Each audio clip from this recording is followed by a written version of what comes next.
नमस्कार, राज की बात में आपका स्वागत है। जज और वकील ये दोनों के बीच सामंजस्य होना जरूरी है, लेकिन सामंजस्य अगर सिटिंग में बदल जाए तो फिर तो न्याय मिलना मुश्किल हो जाता है। और ऐसा ही आजकल कुछ देखने को मिल रहा है। कुछ वकील, वरिष्ठ वकील, यहां तक कि सुप्रीम कोर्ट बार एसोसिएशन के नए नए प्रेसिडेंट बने कपिल सिब्बल जैसे वकील, यहां तक कि अभिषेक मनु सिंघवी, केटीएस तुलसी, इंदिरा जयसिंह जैसे बड़े बड़े वकील, इन लोगों को भी लगता है कि हम खड़े हुए नहीं कि हमारी बात जज मान लें। और जैसे ही इन लोगों की सेटिंग फेल हो जाती है, ये बौखलाने लगते हैं।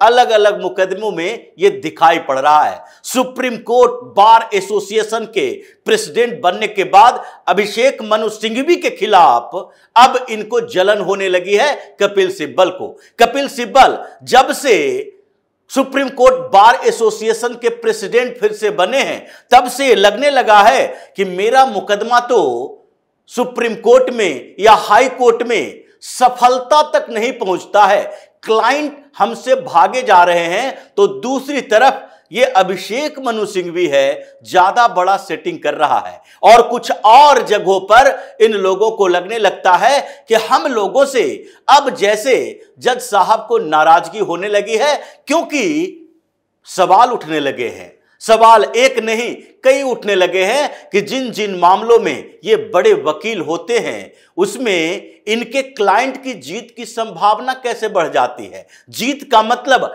आजकल फैसला से नहीं है, जीत का मतलब आजकल जमानत से है। जीत जमानत पर निर्भर करता है, क्योंकि फैसले तो आने में 10-10 साल लग जाते हैं, 1-2 साल नहीं, 10 साल लग जाते हैं कोई मुकदमा का फैसला आने में। सही है या गलत है, आरोपी आरोपी है या फिर दोषी सिद्ध हो चुका है, इसके लिए आजकल संघर्ष ये भ्रष्टाचारी लोग नहीं कर रहे, बल्कि इनका मानना है कि किसी तरीके से एन केन प्रकारेण हमें जमानत दिला दो, उसके बाद बाहर रहकर हम तारीख पे तारीख लेते रहेंगे। 1-2 साल की बात नहीं है, 10 साल तक खींच लेंगे। राहुल गांधी खींच रहे हैं, यहां तक कि सोनिया गांधी खींच रही है। 2012 से नेशनल हेराल्ड का मामला चल रहा है, लेकिन अब तक फैसले की सुगबुगाहट तक नहीं आई है। ये लोग जेल से बाहर हैं क्योंकि ये जमानत पर हैं। उसी तरीके से 1-2 नहीं, सैकड़ों ऐसे बड़े बड़े नेता और उससे भी ज्यादा कारपोरेट हाउस से जुड़े हुए लोग, यानी कि बड़े बिजनेसमैन हैं, जिनके ऊपर मामले चल रहे हैं, सजा नहीं हो रही है। कुछ समय इन्हें पकड़कर जेल के अंदर ले जाया जाता है और फिर ये हाई कोर्ट, सुप्रीम कोर्ट पहुंच जाते हैं। वहां पर इनकी सुनवाई होती है और कुछ दिन के अंदर ही जमानत ग्रांटेड, बेल ग्रांटेड और जमानत पर बाहर आते हैं। फिर मुकदमे की पैरवी चलती रहती है, 10 साल से ज्यादा समय लग जाता है और कई लोग तो इंतजार करते करते थक हार के इन्वेस्टिगेटिव एजेंसी भी बैठ जाती है और ये लोग भी मर खप जाते हैं बुढ़ापे के कारण, बीमारियों के कारण, और उनके खिलाफ फैसला नहीं आता। यही काम करना चाहिए इन लोगों को लगता है, और इसलिए आजकल कपिल सिब्बल ज्यादा नाराज चल रहे हैं, क्योंकि उनका एक बड़ा क्लाइंट है और वो है हेमंत सोरेन। हेमंत सोरेन के लिए सुप्रीम कोर्ट का दरवाजा खटखटा के बाहर आ गए, वापस आ गए, लेकिन इस मामले में उनको जमानत नहीं मिली। हेमंत सोरेन का जिक्र करने के लिए उन्होंने अरविंद केजरीवाल के ऊपर के फैसले की बात भी कही थी और यह भी कहा था कि देखिए, अरविंद केजरीवाल को जो पिछली बार आपने अंतरिम राहत दी है, ये डेमोक्रेसी की बात करके हेमंत सोरेन को भी देना चाहिए। लेकिन हेमंत सोरेन पर सुप्रीम कोर्ट के जज ये सोचने लगे कि केजरीवाल को अंतरिम जमानत देकर तो हमने भूल कर दी थी, अब हेमंत सोरेन को भी देंगे तो फिर तो जो होगा सुप्रीम कोर्ट के अंदर, उसके बाद हम लोग उसे बर्दाश्त करने के लायक नहीं रहेंगे। यहां पर एक जुडिशियल रिफॉर्म की जो बात चल रही है वो और तेजी से चलेगी, विवाद इतना उठेगा कि फिर हमें रिजिग्नेशन देना ना पड़े। इसलिए इन लोगों ने हेमंत सोरेन के ऊपर फैसला नहीं दिया। कपिल सिब्बल नाराज और इनकी नाराजगी अब इतनी बढ़ गई कि जज साहब के खिलाफ ही बोलना शुरू कर दिया, क्योंकि अब ये सुप्रीम कोर्ट बार एसोसिएशन के प्रेसिडेंट हैं तो और बड़े व्यक्ति बन गए। पहले सीनियर मोस्ट वकील हुआ करते थे, उसके साथ ही पूर्व मंत्री है, लेकिन अब तो फिर से सुप्रीम कोर्ट बार एसोसिएशन के प्रेसिडेंट बन गए और उन्होंने कहना शुरू कर दिया कि ये सुप्रीम कोर्ट या हाई कोर्ट में हो क्या रहा है। हर जगह पर जमानत सेलेक्टिव तरीके से दी जाती है। आप बीएस येदुरप्पा, ये कर्नाटक हाई कोर्ट की बात कर रहे थे कि बीएस येदुरप्पा को कर्नाटक हाई कोर्ट ने गिरफ्तारी पर रोक लगा दिया। क्यों रोक लगा दिया? क्योंकि वो टॉम डिक एंड हैरी नहीं है, जैसा कि कर्नाटक हाईकोर्ट के जज ने कहा, और इस बात के लिए भी कहा कि पॉक्सो के तहत उन्हें अगर गिरफ्तार किया जाना था तो गिरफ्तारी से पहले ही उनके अरेस्ट को रोक दिया गया, उनको अंतरिम जमानत दे दी गई और अरेस्ट वारंट उनके तक पहुंच ही नहीं पाया। ये कर्नाटक हाईकोर्ट में किया, लेकिन हेमंत सोरेन की बात जब आई तो सुप्रीम कोर्ट, हाई कोर्ट सब यही मानने लगे कि ये तो Hemant Soren Tom Dick and Harry की तरह है कि इन लोगों को जेल के अंदर रखा जाए। क्या दोनों में अंतर है? क्या एक मामले में जमानत मिलती है, दूसरे मामले में जमानत के लिए इन लोगों की समस्याएं हो जाती है? इसका मतलब है कि हाई कोर्ट या सुप्रीम कोर्ट के जजों के मन में कुछ और चल रहा है। यह बात कपिल सिब्बल कह रहे हैं, जो कई मुकदमों की पैरवी करते हैं। दूसरी तरफ इन्हीं के सहयोगी दोनों कांग्रेस के ही थे, आजकल कपिल सिब्बल कांग्रेस से बाहर हो गए हैं और समाजवादी पार्टी के एहसान तले दबे हैं, उनके माध्यम से राज्यसभा में पहुंचे हैं। लेकिन है तो ये कांग्रेसी परंपराओं के ही, ये कांग्रेस के समय में ही मंत्री बने हैं और अभिषेक मनु सिंघवी भी कांग्रेस के ही नेता हैं। तो ऐसे में इन दोनों के बीच जो आजकल कंपटीशन चल रहा है, प्रतिस्पर्धा चल रहा है, इस बात को लेकर कि अभिषेक मनु सिंघवी की सेटिंग ज्यादा बेहतर है और कपिल सिब्बल की इन दिनों सेटिंग खराब हो चुकी है। जितने मुकदमों की पैरवी करने के लिए पहुंचे उन सब में इनको असफलता हाथ लगी है।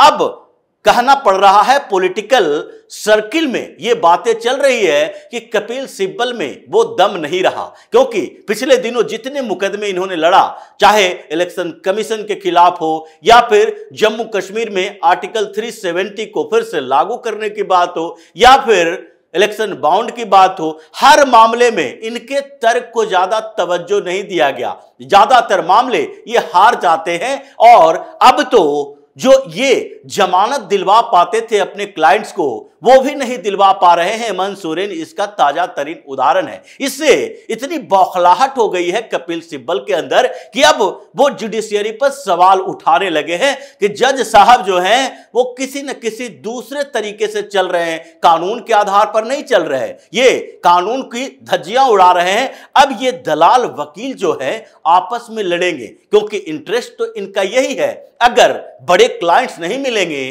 तो करोड़ों की फीस कौन देगा। और इसलिए आजकल अभिषेक मनु सिंघवी की डिमांड बढ़ी हुई है, क्योंकि अरविंद केजरीवाल को इन्होंने जमानत दिलवाया, राहुल गांधी की जो सजा मिल गई थी 2 साल की मोदी सरनेम के मामले में, वो भी सुप्रीम कोर्ट से सजा पर सस्पेंशन लगवाया, यानी सजा को सस्पेंड करवाया। और ऐसे कई हाई प्रोफाइल मामले हैं जिसमें अभिषेक मनु सिंघवी को मौका मिलता है और वो सफल हो जाते हैं। इसलिए आजकल अभिषेक मनु सिंघवी से भी झगड़ा करने लगे हैं कपिल सिब्बल, इनडायरेक्टली बोलने लगे हैं, क्योंकि ये सारे के सारे ये जो दलाल वकीलों का जत्था है, इनकी सेटिंग जो है सुप्रीम कोर्ट में ही चलती है। अभी देखिए अरविंद केजरीवाल का मामला लोअर कोर्ट में पहली बार ऐसा हुआ कि अभिषेक मनु सिंघवी जीत गए, उसमें भी विक्रम चौधरी साथ में थे और अरविंद केजरीवाल को राउज एवेन्यू कोर्ट से जज न्याय बिंदु ने जमानत दे दी और इस पर इतना विवाद हुआ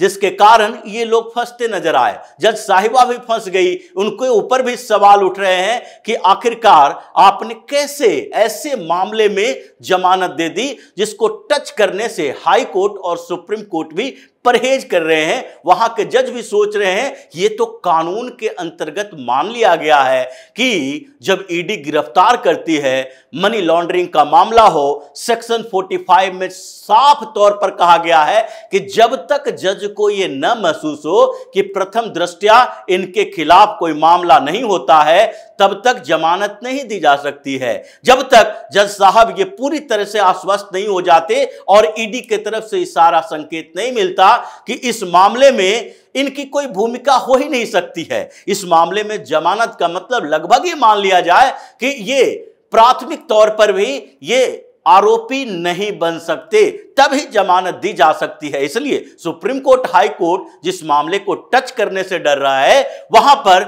निचली अदालत में वो करके आ गए। अब लेकिन ज्यादातर मामले देखिए अभिषेक मनु सिंघवी का, जो हाई कोर्ट तक के इनकी सेटिंग नहीं चलती। गुजरात हाई कोर्ट में गए थे राहुल गांधी के मामले को लेकर, नहीं चली। राहुल गांधी के सजा बरकरार रह गई। सुप्रीम कोर्ट में आए, सस्पेंड करवा दिए, सजा पर रोक लगवा दी, यानी कि सजा को सस्पेंड करवा के इनके सांसदी फिर से बहाल करने के लिए एक आधार दे दिया। लेकिन अब सुप्रीम कोर्ट में केजरीवाल के मामले पर ही देखिए, हाई कोर्ट में इनको लग गया कि अब कुछ नहीं हो सकता, केजरीवाल तो तिहाड़ में ही सड़ेगा। और जो ये करोड़ों करोड़ रुपया फीस के तौर पर दिया जा रहा है, आगे जो राज्यसभा भेजने के लिए आश्वासन दिया जा रहा है, क्योंकि हिमाचल के विधायकों ने तो लात मार के इसे बाहर निकाल दिया, राज्यसभा नहीं जा सका, तो अब आम आदमी पार्टी से सेटिंग कर लेते हैं। पहले ममता बनर्जी से सेटिंग करके राज्यसभा चले गए थे, क्योंकि राज्यसभा में जाना तो ये लोग मानते हैं कि लुटियंस दिल्ली में एक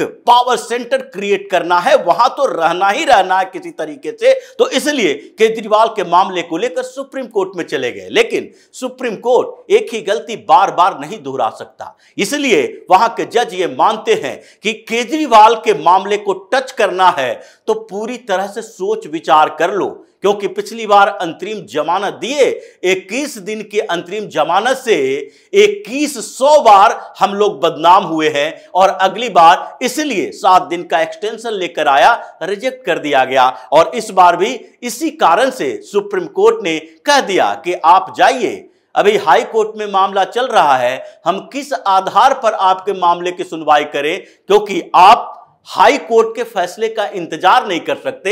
ये आम आदमी पार्टी है। जैसे ही निचली अदालत से, राउज एवेन्यू कोर्ट से फैसला आया था कि बेल ग्रांट किया जाता है, तो उसके बाद जैसे ईडी पहुंची हाई कोर्ट में, तो ये सौरभ भारद्वाज, ये संजय सिंह सब कूद कूद कर कह रहा था, देखिए न्यायपालिका की धज्जियां उड़ाई जा रही है, ये मोदी का ईडी है, ये भारतीय जनता पार्टी की गुंडागर्दी है। फैसला आया नहीं कि हाई कोर्ट पहुंच गए, तो हाई कोर्ट में फैसला आया नहीं तो तुम सुप्रीम कोर्ट कैसे पहुंच गए?